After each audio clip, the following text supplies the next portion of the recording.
यहाँ से स्टार्ट करेंगे KGS के यहाँ पर जो BPSC का टेस्ट चल रहा है, ठीक है, इसको हम लोग देखेंगे। टेस्ट नंबर 16 हम लोग कल देख रहे थे, ठीक है।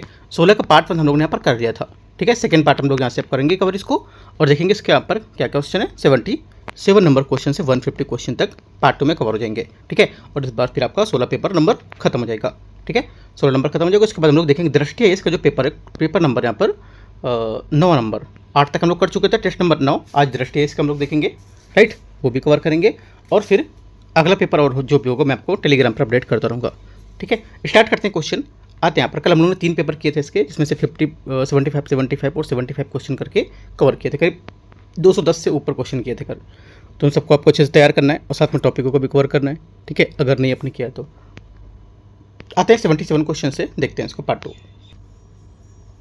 क्वेश्चन 77 है, इसमें मतलब भारत के जो संविधान है उसके किस अनुच्छेद के अंतर्गत भारत के राष्ट्रपति द्वारा अनुसूचित जनजातियों को निर्दिष्ट किया जाता है। आंसर क्या होगा? 77 का करेक्ट आंसर हो जाएगा यहाँ से आर्टिकल 342, इसका सही आंसर होगा।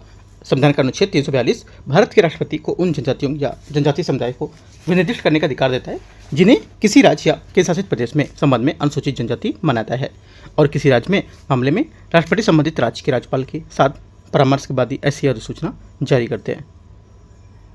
और अनुसूचित जनजाति जो होती है इसकी सूची अलग अलग राज्यों में अलग अलग होती है, क्योंकि जनजातीय समुदाय विभिन्न क्षेत्रों में अलग अलग होते हैं, ठीक है।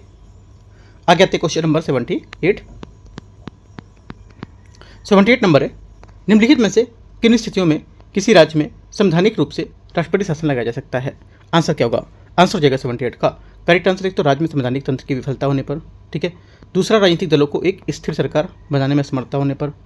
तीसरा, विधानसभा में मंत्रिपरिषद की हार होने पर, कोई वैकल्पिक व्यवस्था संभावना होने पर। ये भी बात करेक्ट है। तो तीनों बातें यहाँ से क्या होंगी? करेक्ट हो जाएंगी। 78 का 1, 2 और 3, ठीक है। आंसर क्या होगा? डी करेक्ट है। क्वेश्चन नंबर 79 है, 79 नंबर, 44वां संविधान संशोधन अधिनियम 1978 के माध्यम से इनमें से कौन से सुधार प्रस्तुत किए गए थे? करेक्ट आंसर क्या होगा?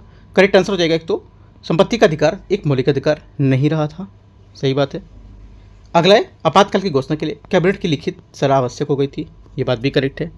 तीसरी बात है अनुच्छेद 226 के तहत न्यायालयों को क्षेत्राधिकार जो था उनका उससे बहाल कर दिया गया था, एकदम करेक्ट है, ठीक है। जिन्हें पहले सीमित था अब इसमें बाद में बहाल कर दिया गया था। तो सभी बातें इसकी करेक्ट है। Answer 1, 2, 3 D. Question number 80 number है, सूची को सूची 2 को मैच करना समिति और इनकी क्या सिफारिशें थी? ये पहली बात है बलवंत राय मेहता समिति एक त्रिस्तरीय संरचना की सिफारिश की थी, ठीक है। और ये पंचायत समिति ब्लॉक स्तर पर कार्यकारिणी निकाय होगी। अशोक मेहता समिति द्विस्तरीय पंचायती राज समिति जो द्विस्तरीय जो संरचना थी उसकी सिफारिश की थी, जिसमें मंडल पंचायत और जिला परिषद क्या होगा? शामिल होगा, ठीक है। मंडल पंचायत और जिला परिषद शामिल होगा, ठीक है। तो इसका विकत सी हो जाएगा, विकत 3, हाँ ठीक है। आगे आते हैं, आगे बोला है कि एमएल सिंघवी समिति जो है ये आपकी क्या हो जाएगी? ये आपकी हो जाएगी पंचायतों के संवैधानिक सिफारिश करना। और GV राव समिति जो है ये क्या होगा? डी का 4 जिला परिषद को ग्रामीण विकास में ध्रुव बनाया जाए। करेक्ट आंसर ए सही है। क्वेश्चन नंबर 81 भारत में अनुसूचित जनजाति के संबंध में विचार करना है, कौन सा सही होगा? 89 संविधान संशोधन अधिनियम द्वारा अनुसूचित जनजाति के लिए पृथक राष्ट्रीय आयोग की स्थापना की गई थी। 81 का पहला स्टेटमेंट यहाँ से करेक्ट है। सेकंड, संविधान का अनुच्छेद 330 जनसंख्या के आधार पर लोकसभा में अनुसूचित जनजातियों के लिए सीटों के आरक्षण का प्रावधान करता है, सही बात है। अनुच्छेद 342 राज्यपाल को किसी राज्य में अनुसूचित जनजातियों को सीधे अनुसूचित करने का अधिकार देता है, क्योंकि गलत है, क्योंकि जो राज्यपाल है ये सीधे तौर पर अनुसूचित जनजातियों को अधिसूचित नहीं करता है। और आर्टिकल 342 जो है इसमें तहत राष्ट्रपति संबंधित राज्य के राज्यपाल के साथ परामर्श के बाद यहाँ पर अनुसूचना जारी करता है, ठीक है। तो ये बात गलत होगी। चौथी बात है संसद कानून प्रक्रिया के माध्यम से अनुसूचित जनजातियों की सूची में संशोधन कर सकता है, करेक्ट है। 1, 2 और 4 से है बी। 82 नंबर है क्वेश्चन 82, राज्यों में संवैधानिक आपातकाल के संबंध में विचार करना है। पहली बात है संघ द्वारा जारी निर्देश का अनुपालन न करने पर अनुच्छेद 356 के तहत कार्रवाई की जा सकती है। 82 का पहला स्टेटमेंट करेक्ट है। सेकेंड बात है राष्ट्रपति शासन के दौरान संसद राष्ट्रपति को राज्य के लिए कानून बनाने के लिए अधिकृत कर सकता है, सेकेंड बात ये भी सही है। तीसरा, राष्ट्रपति शासन को वापस लेने के लिए संसद संसदीय दोनों सदनों की मंजूरी आवश्यक होती है। तीसरी बात यहाँ से गलत होगी। क्यों? क्योंकि यहाँ पर राष्ट्रपति शासन को रद्द करना या वापस लेना राष्ट्रपति द्वारा एक प्रवर्ती उद्घोषणा के माध्यम से किया जा सकता है और इसके लिए संसदीय अनुमोदन की आवश्यकता नहीं होती है।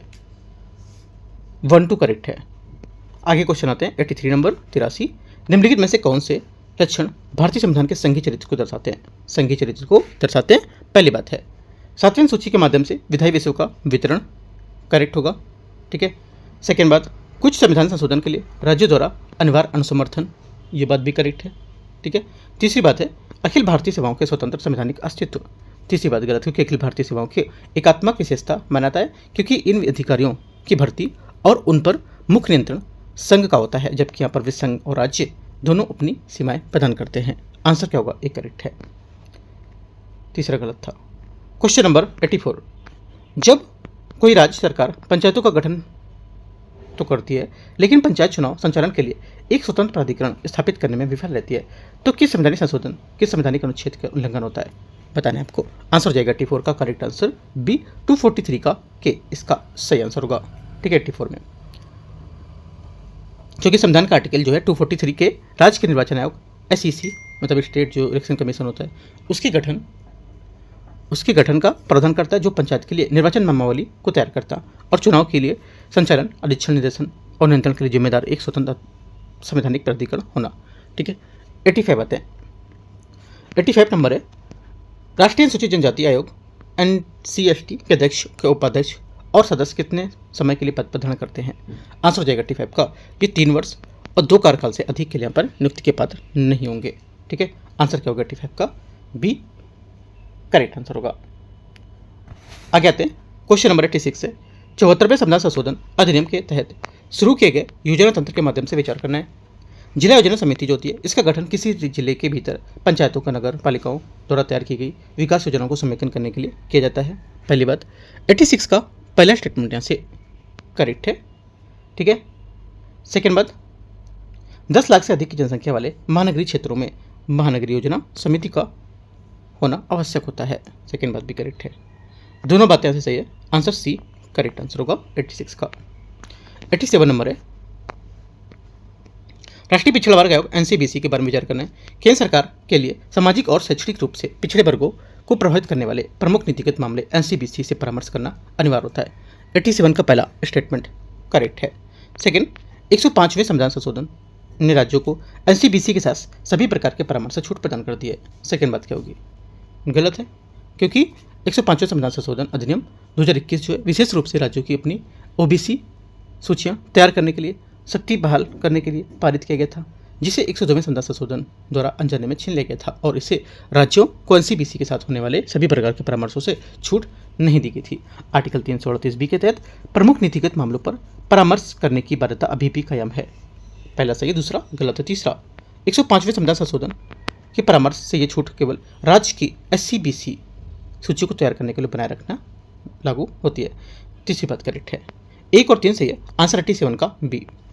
क्वेश्चन नंबर 88 नंबर है संसद निम्नलिखित में से किन परिस्थितियों में राज्य सूची में शामिल विषयों पर कानून बना सकती है? आंसर क्या होगा? 88 का आंसर हो जाएगा। एक तो राज्यसभा द्वारा राष्ट्रीय हित में प्रस्ताव पारित करना कर सकती है, सही बात है। सेकेंड बात राष्ट्रीय आपातकाल प्रभावी हो सकते हैं। 2 से अधिक राज्यों में प्रस्तावों के माध्यम से सहमति दे सकते हैं, ठीक है, सही है। और अंतर्राष्ट्रीय दायित्वों का क्रियान्वयन करना हो और किसी राज्य में राष्ट्रपति शासन लगाना हो, सभी यहाँ से सही होंगे। आंसर क्या होगा? 88 का सभी डी यहाँ से करेक्ट आंसर है। 89 नंबर 89 नंबर क्वेश्चन है, इसमें बोले निम्नलिखित में से कौन सा भाग 9A के तहत एक संवैधानिक रूप से मान्यता प्राप्त नगर पालिका का गठन नहीं करता है? आंसर क्या होगा? 89 का करेक्ट आंसर यहाँ से डी मतलब अनुसूचित क्षेत्र समिति सही आंसर होगा। डी क्या होगा? 89 का सही आंसर है। क्वेश्चन नंबर 90 निम्नलिखित में से कौन सी समिति भारत में पंचायती राज व्यवस्था से संबंध नहीं है? आंसर क्या होगा? 90 का करेक्ट आंसर हो जाएगा दिनेश गोस्वामी समिति है, इसका सही आंसर होगा, क्योंकि दिनेश गोस्वामी समिति 1990 का गठन भारत के निर्वाचन आयोग और कानून को निर्वाचन प्रणाली के संबंधित जो सुधार थे उसको अध्ययन करने के लिए सिफारिश करने के लिए किया गया था और इसने निम्नलिखित मुद्दों पर विचार किया, जैसे कि चुनाव के दौरान सरकारी तंत्र को दुरुपयोग करना, ठीक है, दल बदल और विरोधी कानून को लेकर के चुनावी कदाचार और चुनाव आयोग को लेकर मजबूत करने हेतु सुधार करना। तो ये सब थे इसके। 90 का एक करेक्ट है। 91 नंबर 91, भारत में शहरी स्थानीय निकाय या प्रशासन के संबंध में 74वें संविधान संशोधन अधिनियम 1992 के माध्यम से निम्नलिखित में से कौन सा संविधान बदलाव किए गए थे? आंसर हो जाएगा 91 का करेक्ट आंसर बी, 12वीं सूची के साथ 11th ए को जोड़ना। बी क्या होगा यहाँ से सही आंसर होगा 91 का। ठीक है, आगे आते क्वेश्चन 92। निम्नलिखित में से कौन सा विकल्प उस स्थिति को सबसे अच्छी व्याख्या करता है जहां एक राज्य सरकार नियमित रूप से पंचायत चुनाव तो कराती है, लेकिन संवैधानिक प्रावधानों के बावजूद स्थानीय निकाय को पर्याप्त वित्तीय और प्रशासन शक्ति हस्तांतरित करने में विफल रहती है? क्या होगा आंसर? 92 का जो आंसर हो जाएगा ये बी करेक्ट है।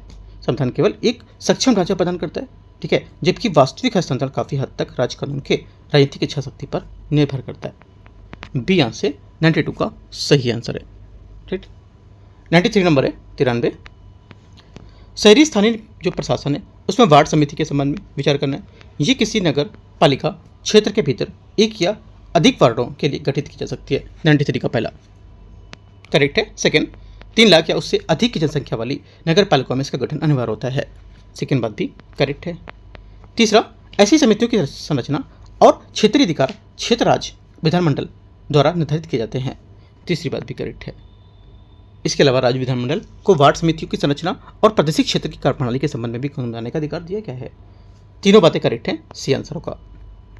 94 नंबर है, केंद्रीय सतर्कता आयोग को निम्नलिखित में से किस वर्ष केंद्रीय सतर्कता आयोग अधिनियम के तहत संवैधानिक दर्जा दिया गया था? 94 का आंसर क्या होगा? सी करेक्ट है, 2003 यहाँ से सही आंसर होगा। केंद्रीय सतर्कता आयोग सीवीसी की स्थापना 1964 में 1964 में संथानम समिति की सिफारिश पर केंद्र सरकार के एक कार्यकारी प्रस्ताव द्वारा की गई थी और प्रारंभ में वह एक गैर संवैधानिक निकाय था और इसकी स्वतंत्रता और विधिक उत्तराधिकार को मजबूत करने के लिए संसद ने केंद्रीय सतर्कता आयोग अधिनियम 2003 अधिनियमित किया था, जिसने आयोग को संवैधानिक दर्जा प्रदान किया है। आंसर क्या होगा? सी। 95 नंबर है, संविधान की 12वीं सूची नगर पालिकाओं के कार्यात्मक क्षेत्र को निर्दिष्ट करती है। निम्नलिखित में से कौन सा विकल्प इसमें शामिल विषयों की संख्या को सही ढंग से दर्शाता है? आंसर 95 को क्या हो जाएगा? ये 18 विषय इसका करेक्ट आंसर हो जाएगा बी नंबर। ठीक है, 12वीं सूची को 74वें संविधान संशोधन अधिनियम द्वारा संविधान में शामिल किया गया था और इसमें नगर पालिकाओं को सौंपे गए 18 विषय शामिल थे। इसमें नगरीय योजना, भूमि का उपयोग विनिमय, जल आपूर्ति, लोक स्वास्थ्य, स्वच्छता और मलिन बस्ती है उसको सुधार करना, नगरीय निर्धनता उन्मूलन को देखरेख करना और अन्य उत्तरदायित्व इसमें शामिल थे। ठीक है, आगे आते 96 नंबर क्वेश्चन। निम्नलिखित में से कौन सा अनुच्छेद यह प्रावधान करता है कि प्रत्येक पंचायत अपनी पहली बैठक के लिए नियत तिथि से 5 वर्ष की अवधि के लिए बनी रहेगी जब तक कि उसे पहले भंग कर दिया जाए? आंसर क्या होगा?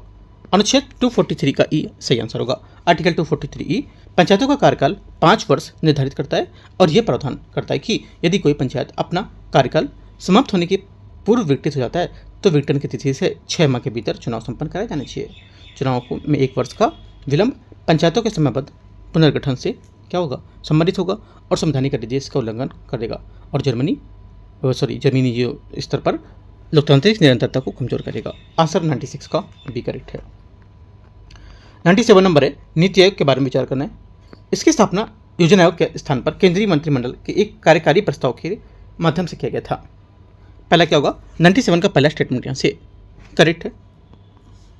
1 जनवरी 2015 को यहाँ पर इसकी स्थापना की गई थी। ठीक है, इसका 10 साल पूरा हो चुका है।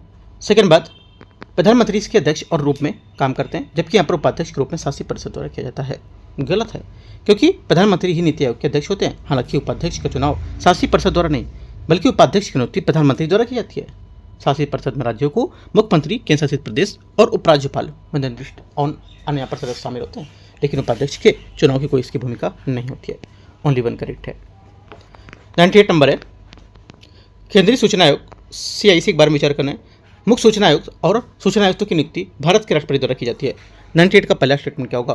पहली बात यहाँ से करेक्ट है। सेकंड, सूचना का अधिकार संशोधन अधिनियम 2019 के अनुसार सभी सूचना आयुक्तों के कार्यकाल 5 वर्ष निर्धारित किए गए हैं। सेकंड बात क्या होगी? सेकंड बात यहाँ से गलत है, क्योंकि मूल रूप से सूचना अधिकार यहाँ पर अधिनियम 2005 के तहत मुख्य सूचना आयुक्त और सूचना आयुक्त 5 वर्ष की अवधि 65 वर्ष जो भी यहाँ पर हो उससे पहले वो होगा। ठीक है, एक सही है और दूसरा गलत है। यहाँ से इसमें एक सही है और दूसरा गलत है।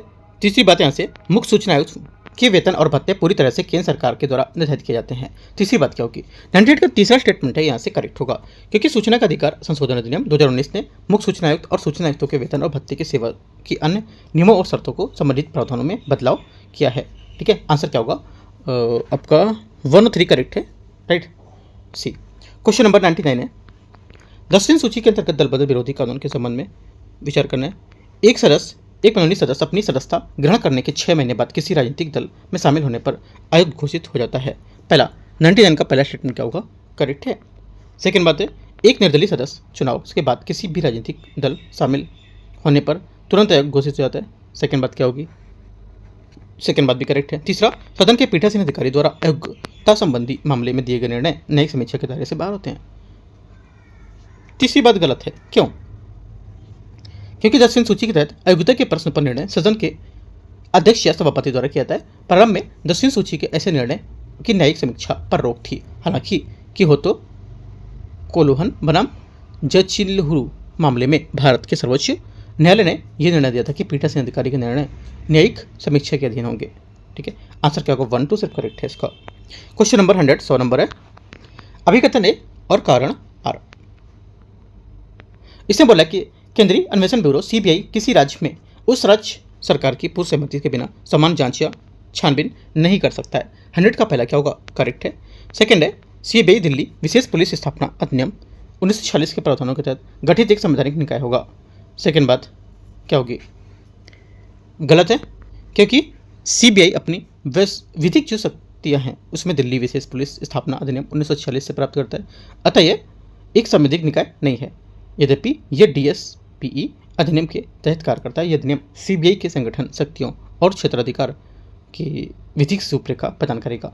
आंसर क्या होगा? 1 करेक्ट है, तो सी। 101 नंबर क्वेश्चन है, किस संवैधानिक निकाय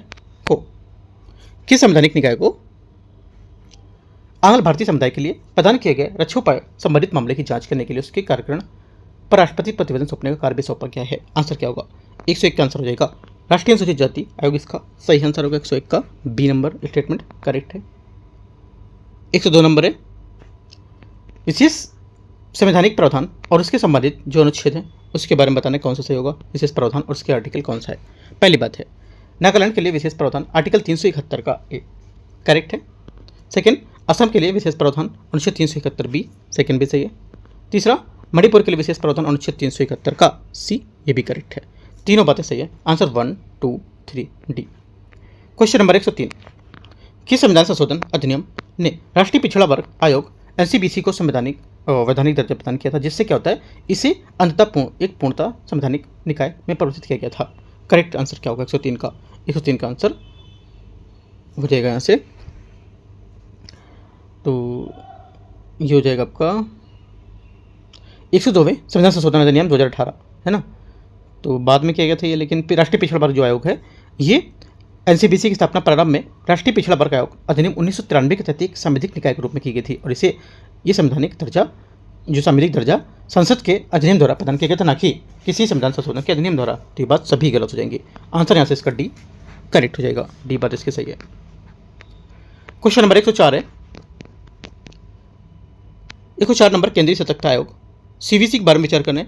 इसकी स्थापना भ्रष्टाचार निवारण पर संथानम समिति की सिफारिश पर की गई थी। 104 का पहला स्टेटमेंट क्या होगा? करेक्ट होगा। सेकंड, केंद्रीय सतर्कता आयुक्त 5 वर्ष के निश्चित कार्यकाल या 65 वर्ष की आयु प्राप्त करने तक पद धारण करते हैं। सेकंड बात गलत होगी, क्योंकि सतर्कता आयोग अधिनियम 2003 के अनुसार केंद्रीय सतर्कता आयुक्त और अन्य सतर्कता आयुक्त 4 वर्ष की अवधि या 65 वर्ष आयु की प्राप्त करने तक जो भी पहले उस पर पद धारण करते हैं। हालांकि कई पुराने स्रोत और प्रश्न पूर्ववर्ती प्रावधानों के आधार पर 5 वर्ष के कार्यकाल को उल्लेख करते हैं। आंसर क्या होगा? 104 का एक करेक्ट है, दूसरा गलत है, ए नंबर। 105 नंबर है, राष्ट्रीय मानवाधिकार आयोग एनएचआरसी के बारे में विचार करना है। केवल भारत एक सेवानिवृत्त मुख्य न्यायाधीश को ही एनएचआरसी का अध्यक्ष नियुक्त किया जा सकता है। 105 का पहला गलत है, ठीक है, क्योंकि मूल रूप में राष्ट्रीय मानवाधिकार आयोग एनएचआरसी के अध्यक्ष केवल भारत के मूल मुख्य न्यायाधीश ही हो सकते थे। हालांकि मानवाधिकार संरक्षण अधिनियम 2019 के बाद भारत के पूर्व मुख्य न्यायाधीश या सर्वोच्च न्यायालय के कोई न्यायाधीश इसके अध्यक्ष हो सकते थे। इसलिए कहना गलत हो गया कि केवल भारत के सेवानिवृत्त मुख्य न्यायाधीश यहाँ पर इसके रूप में नियुक्त किया जा सकता है। सेकेंड बात है, अध्यक्ष और सदस्यों को केवल सीधे कदाचार या असमर्थता के आधार पर भारत के राष्ट्रपति द्वारा इसे पद से हटाया जा सकता है। सेकंड बात यहाँ से करेक्ट है। ठीक है। तीसरा, मानवाधिकार उल्लंघन पर आयोग की सिफारिश से संबंधित सरकारी विभाग पर बाध्यकारी होती है। तीसरी बात यहाँ से क्या होगी, ये गलत है, क्योंकि एनएचआरसी के मानवाधिकार आयोग उल्लंघन की जांच करने के लिए संबंधित सरकार या प्राधिकरण अपनी सिफारिशें देने की शक्ति प्राप्त होती है। हालांकि इसकी सिफारिशें प्रकृति में सलाहकारी होती हैं और कानूनी रूप से बाध्यकारी नहीं होती हैं। याद रखना है। तीसरा गलत है। आंसर क्या होगा? आंसर हो जाएगा आपका केवल 2 करेक्ट है, तो 105 का बी कैसे होगा? अच्छा, गलत पूछा है ना, तो 1 और 3। ठीक है। 106 नंबर क्वेश्चन है। 106 नंबर, भारत में लोकपाल की संरचनात्मक विशेषताओं के संबंध में विचार करना कौन सा सही है? लोकपाल में एक अध्यक्ष और अधिकतम 8 सदस्य हो सकते हैं। 106 का पहला स्टेटमेंट यहाँ से करेक्ट है। सेकंड, कुल सदस्यों में 50% सदस्य नए क्षेत्र में होने चाहिए। सेकंड बात क्या होगी? सही है। तीसरा, प्रधानमंत्री को लोकपाल जांच क्षेत्राधिकार पूरी तरह से छूट दी गई है।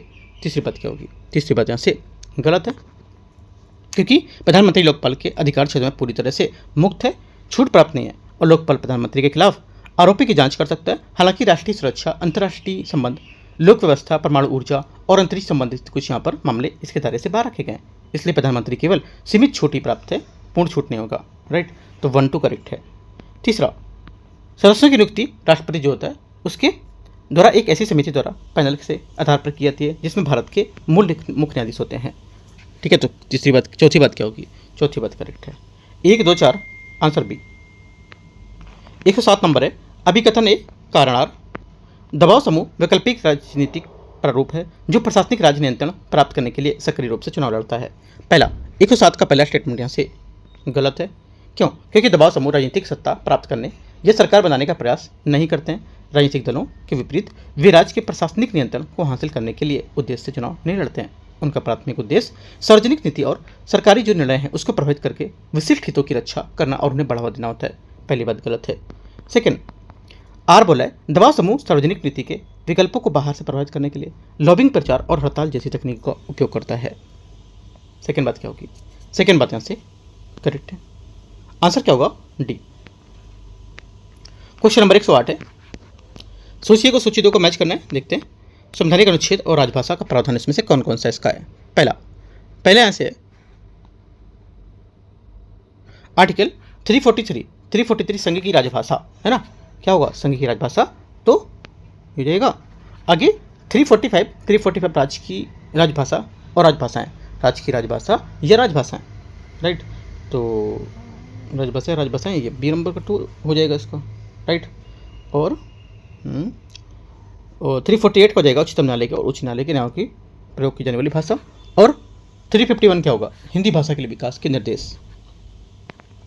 करेक्ट आंसर डी सही है। 109 नंबर है, राज्य मानवाधिकार जो आयोग है उसके बारे में विचार करना है। देखते हैं, विशेषताओं को संरचनात्मक रूप से सम्मिलित करते हैं, कौन सुमेल है इसकी। एसएचआरसी विशेषता और संरचनात्मक इसके तत्व कौन कौन से होते हैं? 109 पहली बात है, पहला बोला सदस्यों की नियुक्ति राज्य का राज्यपाल। ठीक है, राज्य का राज्यपाल, सही बात है। आगे सदस्यों को हटाना, राज्य के राज्यपाल सदस्यों को हटाना, राज्य के राज्यपाल अध्यक्ष सदस्यों को राज्यपाल द्वारा पद से नहीं हटा सकता, उन्हें भारत के राष्ट्रपति द्वारा पद से हटाया जाता है। गलत हो गया। क्षेत्राधिकार राज्य सूची के संवर्ती सूची मामले, ये बात करेक्ट है। 1 और 3 सही है। 109 का आंसर बी। 110 नंबर है, भारत में राजनीतिक दलों को राष्ट्रीय दल या राज्य दल के रूप में मान्यता देने या उससे वापस लेने की पूर्ण शक्ति किसमें निहित है? 110 का आंसर क्या होगा? 110 का आंसर हो जाएगा सी, भारत का निर्वाचन आयोग इसका सही आंसर होगा। ठीक है, सी नंबर। 111 नंबर है, निम्नलिखित में से किसे केंद्रीय सतर्कता आयुक्त की नियुक्ति की सिफारिश करने वाली चयन समिति के सदस्य के रूप में स्पष्ट रूप से शामिल नहीं किया गया था? आंसर क्या होगा? 111 का सही आंसर यहाँ से डी करेक्ट है, मुख्य न्यायाधीश इसके सही आंसर होगा।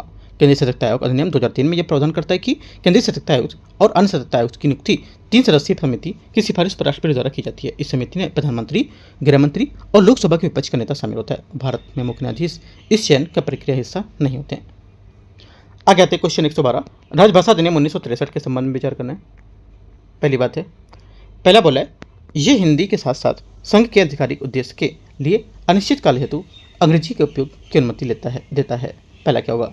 112 का पहला स्टेटमेंट यहाँ से करेक्ट हो जाएगा। ये निवारण करता है कि कोई भी राज्य विधानमंडल उस राज्य के उच्च न्यायालय के निर्णय में अंग्रेजी उपयोग को पूरी तरह से रोकने के लिए एक प्रस्ताव पारित कर सकता है। सेकेंड बात यहाँ से गलत होगी इसकी, क्योंकि कोई राज्य विधानमंडल एक तरफा रूप से उच्च न्यायालय के निर्णय में अंग्रेजी उपयोग नहीं कर सकता है और अनुच्छेद 348 के तहत उच्च न्यायालय में कार्रवाई और निर्णय की भाषा समानता अंग्रेजी में होती है। ठीक है, 1 करेक्ट है, आंसर बी गलत पूछा। तो क्वेश्चन नंबर 113, नीति आयोग की शासी परिषद के बारे में विचार करना है। ठीक है, देखते हैं इसमें बोला है इसमें सभी राज्यों और विधानसभा वाले केंद्र शासित प्रदेशों के मुख्यमंत्री शामिल होते हैं। 113 का पहला स्टेटमेंट क्या होगा? पहली बात सही है। सेकेंड, जिन केंद्रों या जिन केंद्र शासित प्रदेशों में विधानसभा नहीं होती है उनके उपराज्यपाल को इसकी संरचना से बाहर रखा गया है। सेकेंड बात गलत है। तीसरा, विशेष क्षेत्र में ज्ञान रखने वाले विशेषज्ञ सहित विशेष आमंत्रणों को केवल केंद्रीय वित्त मंत्री द्वारा नामित किया जाएगा।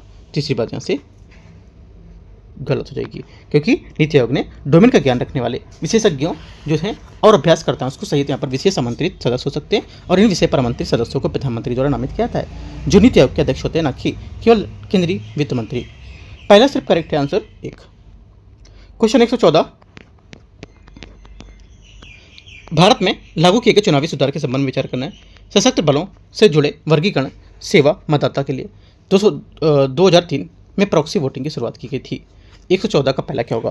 पहला स्टेटमेंट यहाँ से करेक्ट है। सेकेंड, जनप्रतिनिधि अधिनियम 1951 में एक स्पष्ट संशोधन के जरिए उम्मीदवारों के लिए अपनी संपत्ति, देनदारियों और शैक्षणिक योग्यताओं का खुलासा करना अनिवार्य कर दिया गया है। सेकेंड गलत है, क्योंकि उम्मीदवार द्वारा अपनी संपत्ति, देनदारियों और शैक्षणिक योग्यता के प्रकटीकरण लोक प्रतिनिधित्व अधिनियम 1951 में किसी स्पष्ट संशोधन द्वारा अनिवार्य नहीं किया गया था। तीसरा है, राजनीतिक दलों को विदेशी फंडिंग सभी परिस्थितियों में पूरी तरह से प्रतिबंधित होती है, जिसमें विदेशी कंपनियों की भारतीय सहायक कंपनियों के माध्यम से भी शामिल होती है। तीसरी बात क्या होगी? गलत है, क्योंकि राजनीतिक दलों में मिलने वाले यहाँ पर विदेशी जो वित्त पोषण है वो सभी परिस्थिति में पूर्णतः प्रतिबंधित नहीं होती है और प्रासंगिक कानूनों संबंधित यहाँ पर जो विधि होती है उसमें हुए संशोधन में राजनीतिक दलों की भारतीय कंपनियों को अंशदान प्राप्त करने की अनुमति दी जाती है, भले ही उन कंपनियों में विदेशी शेयरधारिता कुछ भी हो। तीसरा गलत है। चौथा, सरकारी कर्मचारियों का चुनाव के दौरान किसी भी उम्मीदवार को चुनाव एजेंट के तौर पर काम करने से कानूनी तौर पर रोका गया है। चौथी बात करेक्ट है। आंसर क्या होगा? 1 और 4 करेक्ट है। सही आंसर क्या होगा इसका? सी।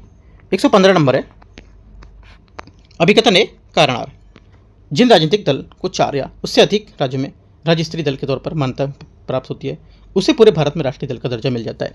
115 का पहला स्टेटमेंट एकदम सही है। सेकेंड बात है, सेकेंड बोला है कि राजनीतिक दलों को पंजीकरण और मान्यता के लिए शर्तें संविधान की 10वीं सूची के प्रावधानों में स्पष्ट रूप से बताई गई हैं। सेकेंड बात यहाँ से गलत है, क्योंकि राजनीतिक दलों में जो पंजीकरण होता है, ठीक है, उसमें मान्यता से संबंधित शर्तें संविधान की 10वीं सूची को शामिल नहीं करती हैं। 10वीं सूची दल बदल के आधार पर विधायकों या सांसदों की योग्यता से संबंधित होती है और राजनीतिक दलों के पंजीकरण को लोक प्रतिनिधित्व अधिनियम 1951 के द्वारा प्रशासित होता है, जबकि राज्य या राष्ट्रीय दल के रूप में मान्यता निर्वाचन आयोग द्वारा जारी और निर्वाचन प्रतीक आदेश 1967 द्वारा शासित होता है। 1 करेक्ट है। आंसर क्या होगा? सी। क्वेश्चन नंबर 116, 116 नंबर क्वेश्चन है, सूची का सूची 2 विशेष प्रावधान और यहाँ पर इसके लक्षित राज्य कौन कौन से हैं। 116 पहली बात है अनुच्छेद 371F, ये सिक्किम है ना। आगे अनुच्छेद 371 का जी है जो ये मिजोरम। अनुच्छेद 371H, H का क्या हो जाएगा आपका? अरुणाचल प्रदेश, राइट। और 371J आपका कर्नाटका। करेक्ट आंसर यहाँ से क्या होगा? 116 का सही आंसर यहाँ से बी करेक्ट है।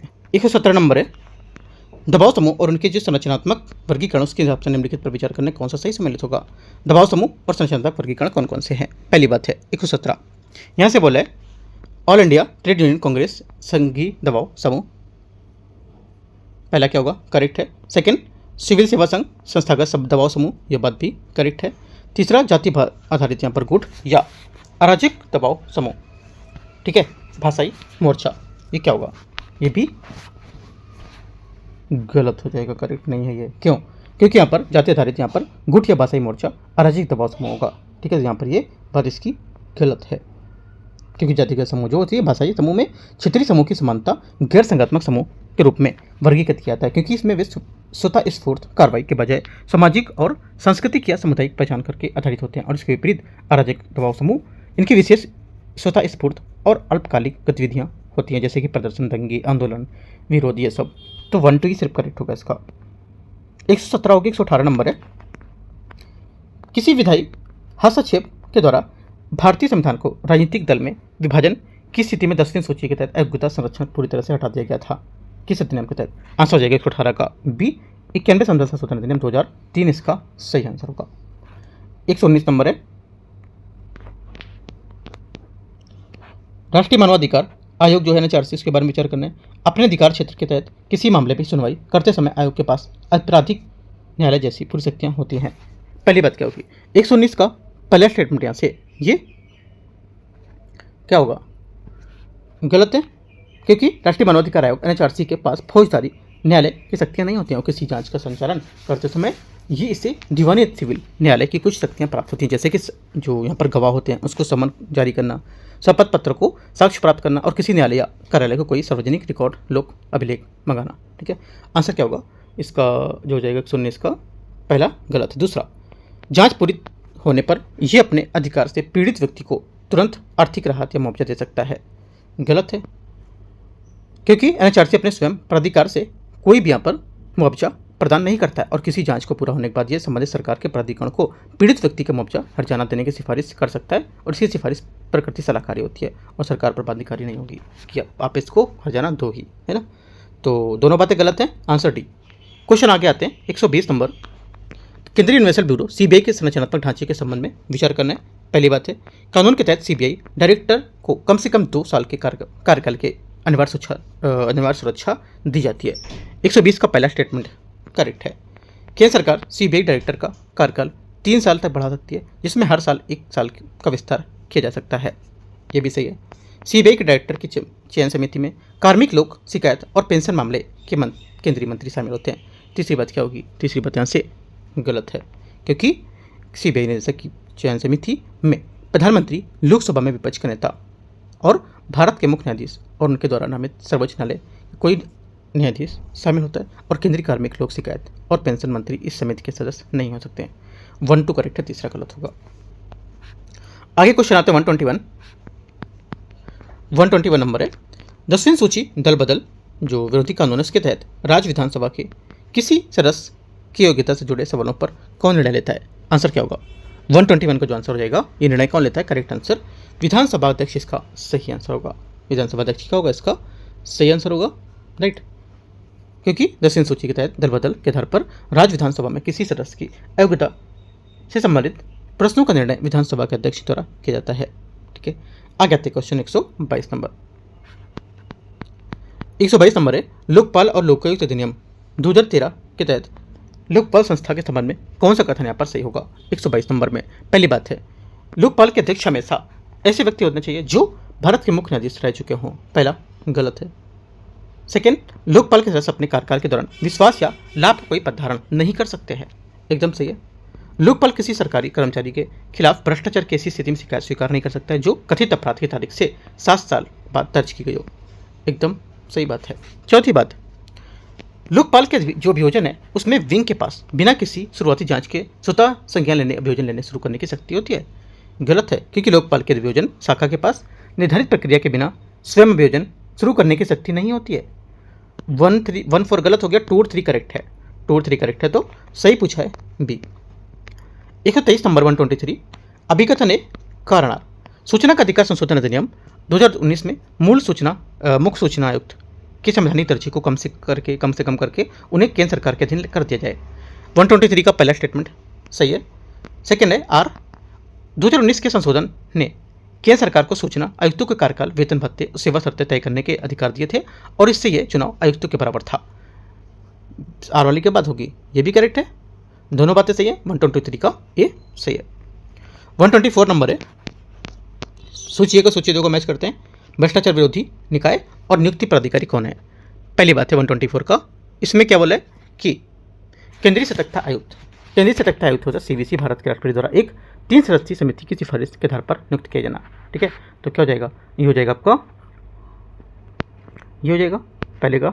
सेकेंड, उसके बाद अगला है राज्य लोकायुक्त, जो सामान्य पैटर्न इसका होता है वो क्या होगा? वो हो जाएगा आपका राज्य के राज्यपाल के तहत, है ना। तीसरी बात है सीबीआई के निदेशक जो होते हैं, सीबीआई के निदेशक ये आपको हो जाएगा सी का 4 केंद्र सरकार द्वारा नियुक्त होते हैं। और राष्ट्रीय मानवाधिकार आयोग के अध्यक्ष 6 पैनल के आधार पर भारत के राष्ट्रपति द्वारा। आंसर क्या होगा 124 का, ये करेक्ट है।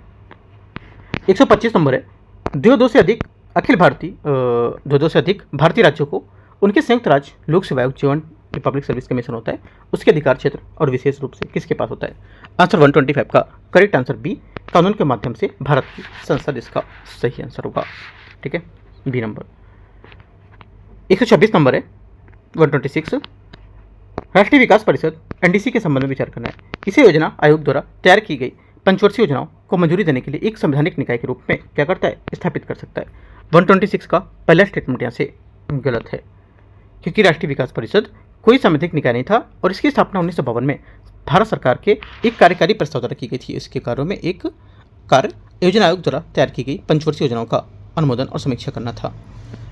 सेकेंड बात, केंद्रीय कैबिनेट मंत्री और सभी केंद्र शासित प्रदेशों के प्रशासक इसके अधिकारी संरचना का हिस्सा हैं। ये बात भी करेक्ट है, ओनली 2 करेक्ट है, आंसर बी।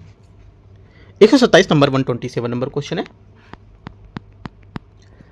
एक से अधिक भारतीय राज्यों में काम करने वाली मल्टी स्टेट कोऑपरेटिव सोसाइटी के रजिस्ट्रेशन पर प्रशासनिक नियंत्रण और कानून अधिकार किसके पास होता है। 127 का आंसर क्या हो जाएगा, ये होता है केंद्रीय सहकारिता मंत्रालय द्वारा नियुक्त केंद्रीय रजिस्ट्रार, इसका आंसर होगा। ठीक है, ए करेक्ट आंसर है। 128 नंबर है, भारत के परिसीमन आयोग के संबंध में विचार करना है। परिसीमन आयोग द्वारा जारी आदेशों को कानून का बल प्राप्त होता है और उन्हें किसी भी अदालत में चुनौती नहीं दी जा सकती है। 128 का पहला करेक्ट है। सेकेंड, ये आयोग के एक स्थायी वैधानिक निकाय है जो हर 10 साल में अपनी होने वाली जनगणना के अंतिम आंकड़े के प्रकाशित होते ही अपने आप परिसीमन प्रक्रिया शुरू कर देती है। सेकेंड बात गलत है, क्योंकि परिसीमन आयोग कोई स्थायी निकाय नहीं है और एक तदर्थ निकाय है जिसे आवश्यकता पड़ने पर संसद द्वारा पारित एक नए परिसीमन अधिनियम के तहत भारत के राष्ट्रपति द्वारा गठित किया जाता है। और स्वतंत्र भारत के इतिहास में परिसीमन जो था यह आयोग का गठन केवल 4 बार किया गया था, 1952, 63, 73 और 2002। ठीक है। तीसरी बात है, आयोग की संरचना में भारत के मुख्य चुनाव आयुक्त या उनके द्वारा नामित कोई चुनाव आयुक्त शामिल होता है। ये बात करेक्ट है, 1 और 3 सही है, आंसर क्या होगा सी। 129 नंबर है, असम, मेघालय, त्रिपुरा, मिजोरम के अलावा अन्य राज्यों में अनुसूचित क्षेत्रों और अनुसूचित जनजातियों के जो प्रशासन है उसके नियंत्रण में संबंधित प्रावधान के भारत के संविधान के किस अनुसूची में दिए गए हैं। आंसर जाएगा 5वीं अनुसूची, इसका सही आंसर होगा। ठीक है। 130 नंबर है 130, सूची को सूची 2 को मैच करते हैं। ठीक है, देखते हैं। इसमें पहला बोला है वैधानिक शासन निकाय और यहाँ पर इसके मौलिक विधायक जो अधिनियम है ये। ठीक है, तो देखते हैं पहली बात इसका क्या है। ये बोला राष्ट्रीय महिला आयोग। राष्ट्रीय महिला आयोग आपको हो जाएगा क्या 130 है ना, हाँ। राष्ट्रीय महिला आयोग आपको हो जाएगा यहाँ से ये राष्ट्रीय महिला अधिनियम 1990। Bar council of India, bar council of India हो जाएगा अधिवक्ता अधिनियम 1961। ठीक है। मानवाधिकार, राष्ट्रीय मानवाधिकार आयोग, ये क्या होगा मानवाधिकार संरक्षण अधिनियम 1993। भारतीय प्रतिस्पर्धा आयोग, प्रतिस्पर्धा अधिनियम 2002। करेक्ट आंसर 130 का एक करेक्ट है। क्वेश्चन नंबर 131 आते हैं। राज्य लोक सेवा आयोग जो है SPSC, state public service commission जो है उसके सदस्यों की सेवा शर्तें और वेतन विनियमित करने की शक्ति संविधान द्वारा किसे दी गई है। करेक्ट आंसर हो जाएगा 131 का, ये दी गई है। आंसर भी संबंधित राज्य का जो राज्यपाल होता है उसे। ठीक है। आर्टिकल 318, उपयुक्त प्राधिकारी को किसी लोक सेवा आयोग के सदस्यों की संख्या को उसकी सेवा शर्तों को निर्धारण करने के लिए नियम विनिमय बनाने की शक्ति प्रदान करता है। और संघ लोक सेवा आयोग और यूपीएससी जो है संयुक्त राज्य लोक सेवा आयोग, जेपीएससी, जेएसपीएससी के मामले में ये शक्ति राष्ट्रपति में निहित होती है। राज्य लोक सेवा आयोग एसपीएससी के मामले में अनुच्छेद 318 ये राज्य शक्ति या राज्य के राज्यपाल में निहित करता है जो सदस्य की संख्या उनके वेतन सहित कई सेवा शर्तों को नियम बना सकता है। 131 का भी। 132 नंबर है, भारत में चुनावी प्रणालियों के उनके कार्यात्मक प्रयोगों के बारे में विचार करना है। चुनाव प्रणाली का प्रारूप भारत में व्यवहारिक अनुप्रयोग कौन कौन से हैं। पहली बात है first past the post system प्रणाली। First past the post system प्रणाली क्या होगी, ये हो जाएगी आपकी किसमें, लोकसभा और राज्य विधानसभा के चुनाव में एकल संक्रमणी अनुपातिक प्रतिनिधि जो यहाँ पर है उसमें इसका प्रतिनिधि जो होता है ये क्या होगा सेकंड में आपका हो जाएगा राज्य विधानसभा और राज्य जो विधान परिषद के चुनाव में। आगे सूची प्रणाली द्वारा अनुपातिक प्रतिनिधित्व क्या होगा, ये शहरी स्थानीय निकाय पंचायतों के चुनाव नहीं होंगे इसमें, क्योंकि पंचायतों और नगर पालिकाओं जैसी स्थानीय संस्थाओं के चुनाव के लिए भारत सूची प्रणाली जो अनुपातिक प्रतिनिधित्व एक रूप है जहां मतदाता पार्टी सूचियों का चयन करते हैं और उसको उपयोग नहीं करता है। इसके बजाय स्थानीय निकाय स्थानीय वार्ड क्षेत्रों में फर्स्ट पास्ट द पोस्ट प्रणाली पर ही निर्भर रहता है। ठीक है, 1 2 करेक्ट है, ये आंसर होगा। 133 नंबर क्वेश्चन है, संविधान के आर्टिकल 98 आर्टिकल 98 के तहत संसद सचिवालय के कर्मचारियों की भर्ती और सेवा शर्तों के संबंध में कानून बनाने का अधिकार किसे है? करेक्ट आंसर हो जाएगा 133 का सी, विधायी अधिनियम के माध्यम से भारत की संसद। सी यहाँ से सही आंसर होगा। 134 है, राष्ट्रीय हरित न्यायाधिकरण एनजीटी के बारे में विचार करने कौन से होगा? इसे 1992 के रियो डी जेनेरियो अर्थ समिट में भारत की प्रतिबद्धता को पूरा करने के लिए एक कार्यकारी आदेश के जरिए स्थापित किया गया था। 134 का पहला स्टेटमेंट गलत है, क्योंकि राष्ट्रीय हरित अधिकरण एनजीटी की स्थापना किसी साधारण कार्यकारी आदेश द्वारा नहीं की गई थी और ये राष्ट्रीय हरित अधिकरण अधिनियम 2010 के तहत स्थापित एक सशक्त संवैधानिक निकाय है। पहला गलत है, गलत है ना? हाँ, पहला गलत हो जाएगा। सेकेंड बात है, ये पर्यावरणीय विवादों की सुनवाई करते हुए नागरिकों की संहिता प्रक्रिया 1908 के तहत निर्धारित सख्त प्रक्रियाओं से बंधा हुआ है। सेकेंड गलत है, ऐसा कुछ यहाँ पर बात नहीं है, ये है ना। तीसरी बात है, एनजीटी द्वारा जारी किसी भी अंतिम आदेश या निर्णय के खिलाफ अपील सीधे भारत के सुप्रीम कोर्ट की जा सकती है। तीसरी बात एकदम करेक्ट है कि कर सकते हैं। चौथी बात है, एनजीटी के अध्यक्ष की नियुक्ति केंद्र सरकार द्वारा भारत के मुख्य न्यायाधीश के साथ अनिवार्य परामर्श से की जाती है। करेक्ट है। एनजीटी पे क्वेश्चन यूपीएससी पूछ चुका है, यूपीपीसीसी पूछ चुका है, बीपीएससी ने भी शायद नहीं पूछा क्वेश्चन, इससे हो सकता है क्वेश्चन पूछ ले। ठीक है, तो याद रखना है आपको। अच्छा क्वेश्चन है। 3 और 40 का स्टेटमेंट करेक्ट है। आंसर क्या होगा? पूछा क्या है? सही बी। क्वेश्चन नंबर 135, 1966 में केंद्र सरकार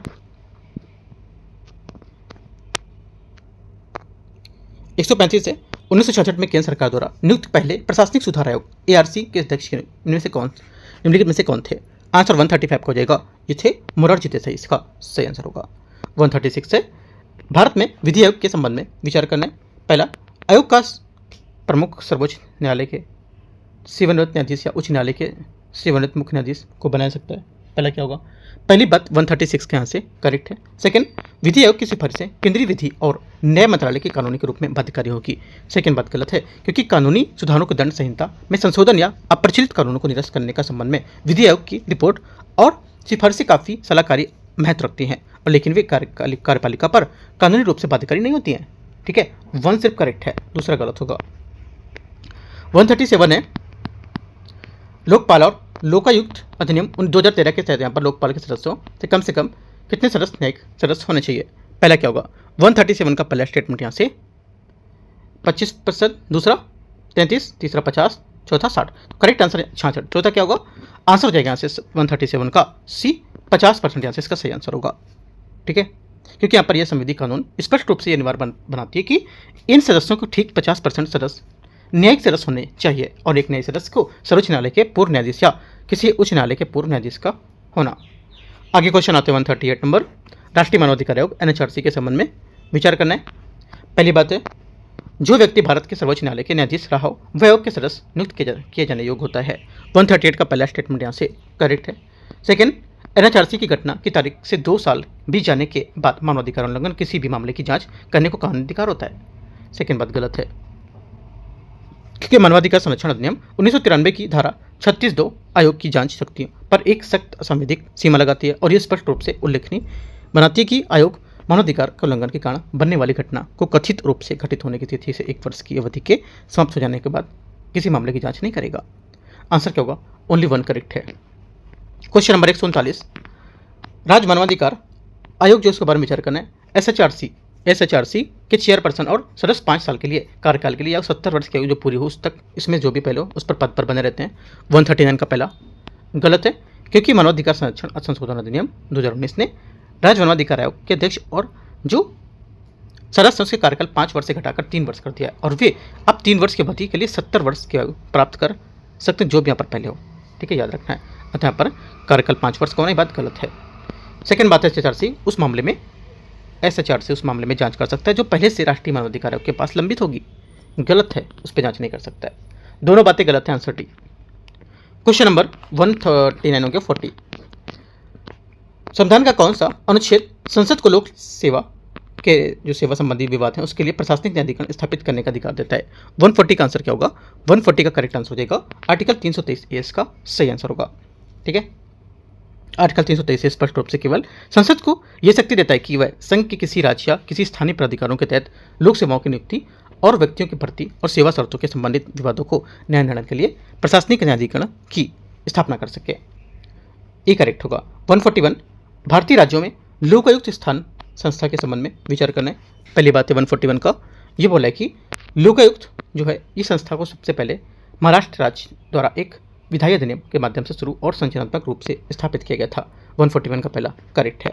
सेकंड, हर भारतीय राज्य का लोकायुक्त कानून मौजूदा मुख्यमंत्री को एक समान रूप से अपनी जांच के दायरे में लाता है। सेकंड बात गलत है, ओनली 1 करेक्ट होगा इसका, एक बात सही है। 142 भाषाई अल्पसंख्यक के लिए विशेष अधिकारी का प्रावधान किस संवैधानिक संशोधन अधिनियम द्वारा जोड़ा गया था? 142 का आंसर क्या होगा?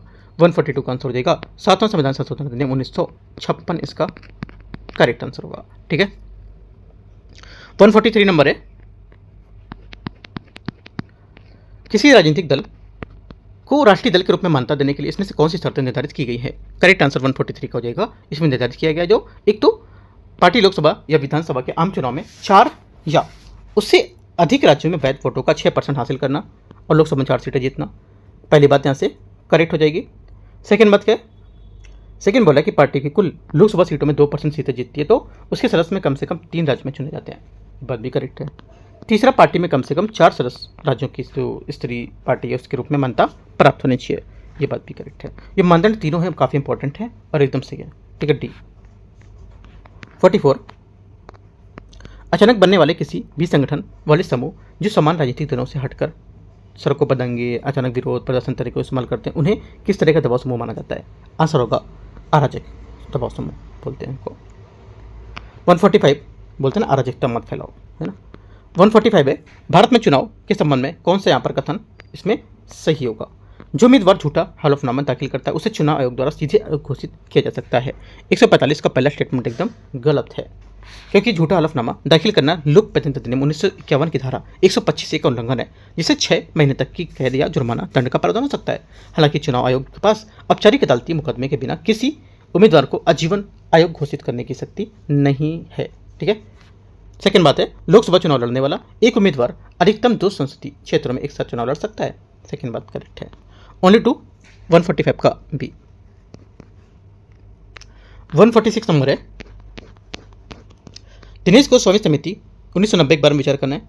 इसमें से किस प्रस्ताव को अस्वीकार कर दिया था? 146 पहला 146 का पहला स्टेटमेंट है ये first past the post system प्रणाली को अनुपातिक प्रतिनिधित्व से बदलना, बी यहाँ से आंसर होगा इसका। ठीक है, आगे आते हैं question 147, the penguin dictionary of politics पुस्तक के लेखक कौन है? 147 का करेक्ट आंसर हो जाएगा बी, डेविड रॉबर्टसन इसका सही आंसर होगा 147 में। ठीक है, बी 147 का करेक्ट आंसर है। The penguin dictionary of politics राजनीतिक अवधारणाओं, संस्थाओं और विचारधाराओं पर एक प्रसिद्ध संदर्भ ग्रंथ है और इसे डेविड रॉबर्टसन द्वारा लिखा गया था। ठीक है, आगे आते 147 का बी। 148 गठबंधन अधिकारों, गठबंधन सरकारों के दोषों के संबंध में निम्नलिखित कथनों पर विचार करना है। 148 पहली बात है, नीतिगत मुद्दों पर गठबंधन सहयोगियों के बीच मतभेद से उत्पन्न अस्थिरता, पहला क्या होगा? करेक्ट है। सेकेंड, छोटे गठबंधन सहयोगियों द्वारा विधायिका में अपनी शक्ति के अनुपात में कहीं अधिक प्रभाव डालने की संभावना, सेकेंड बात भी करेक्ट है। तीसरा, गठबंधन सहयोगियों के साथ परामर्श की आवश्यकता के कारण प्रधानमंत्री के नेतृत्व में कटौती, ये बात भी करेक्ट है। तो तीनों बातें जो होंगी ये गठबंधन सरकारों के लेकर के एकदम करेक्ट बात बताती है, डी। 149 149 नंबर है, voter verifiable paper audit trial, है ना, ये बोल सकते हो voter verified paper audit trial VVPAT के बारे में विचार करना है। ये मतदाता को ये सत्यापित करने की अनुमति देता है कि उसका वोट उसी उम्मीदवार के पक्ष में डाला गया जिसने वह चुनना चाहता था, बात सही होनी चाहिए। 149 का एकदम करेक्ट भी है। इसका उपयोग पहली बार 2014 के लोकसभा चुनाव में दौरान संसदीय निर्वाचन क्षेत्र में किया गया था, ये बात भी क्या होनी चाहिए? ये बात भी इसकी सही होनी चाहिए, गलत है ये। क्यों? क्योंकि यहाँ पर 2014 के लोकसभा चुनाव के दौरान सभी संसदीय निर्वाचन क्षेत्रों में उपयोग नहीं किया गया था इसका उपयोग 2013 के नागालैंड के नोकसेन विधानसभा क्षेत्र में एक पायलट प्रोजेक्ट के बाद इसे चरणबद्ध तरीके से शुरू किया गया था। ठीक है, तो 1 इसका सब करेक्ट है।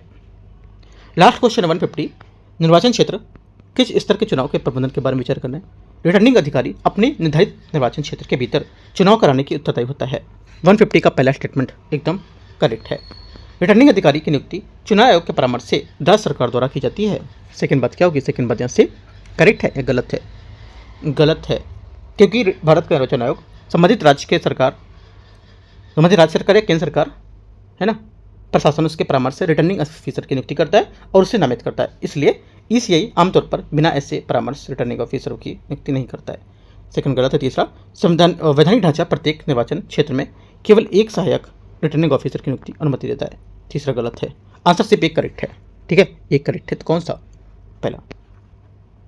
तो इस टाइप से हम लोग ने 150 क्वेश्चन कवर कर लिए और यहाँ पर टेस्ट नंबर 16 था केजीएस का। टेस्ट नंबर 16 जो फाइनली था वो भी खत्म हुआ। अब हम लोग जब टेस्ट नंबर 17 आएगा वो भी डिस्कस करेंगे। और अभी हम लोग आज दृष्टि का जो टेस्ट नंबर 9 है, 9वां नंबर पेपर, वो भी कोशिश करेंगे कि आज हम लोग डिस्कस करें इसमें। मैं अपडेट आपको टेलीग्राम पर दे दूंगा, टेलीग्राम पर जुड़ सकते हो। यूपीएससी नॉलेज टेक सर्च करोगे, चैनल मिलेगा, उसको ज्वाइन करो। वहाँ पे जो अपडेट रहेगा बीपीएससी क्वेश्चन पेपर के लिए मैं आपको बताता रहूँगा सब, ठीक है। एंड करते हैं। और यूपी पीसीएस का भी पेपर चला तो यूपी पीसीएस भी अपना पेपर को सॉल्व कर सकते हो अगर आप यूपी पीसीएस दोगे तो, है ना। तो आपको दोनों तैयारी होती रहेंगे, यूपी पीसीएस भी चलता रहेगा साथ में यूपी और आपका बीपीएससी भी चलता रहेगा, राइट। क्वेश्चन का लेवल तो लगभग सेम ही होता है सबका, लेकिन पूछने का तरीका थोड़ा डिफरेंट हो जाता है, क्योंकि लास्ट टाइम पे जो बीपीएससी का क्वेश्चन है यूपी पीसीएस के क्वेश्चन सेट से पूछे गए थे वो, ठीक है। तो जरूरी नहीं कि क्वेश्चन तो लगभग सेम ही होते हैं, बस अपना माइंड है थोड़ा सा उसको चेंज करने का, एक थोड़ा सा होता है नजरिया कि हाँ अगर बीपीएससी का तो मुझे बीपीएससी का ही लगाना, ऐसा कुछ नहीं है, ठीक है। बाकी आप देख सकते हो अपने आप से। एंड करते हैं। All the best, thank you.